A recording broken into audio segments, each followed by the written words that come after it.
Good morning, Monaco. It's another beautiful sunny day here in the French Riviera. For us, this is the biggest event in terms of innovation. All the teams are so professional. We constantly get to learn from each other. I would like to know what is the most innovative aspect of your boat? Our main aspect is our modular design. So we have a Tokido 4 kilowatt motor. The most innovative aspect of our boat is cœur because it can be hydrophobic and can also resist to fire. What we're incorporating here is the luxury aspect. You're getting a lot of space. This is the most advanced university competition on the water. And the meeting point between the students. And the professionals from the yachting industry.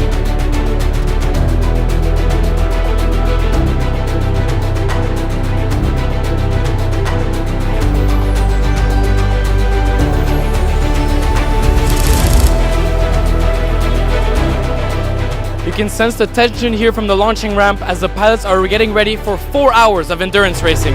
I hope everything goes well. The endurance is going to be more competitive. All the teams are doing very great.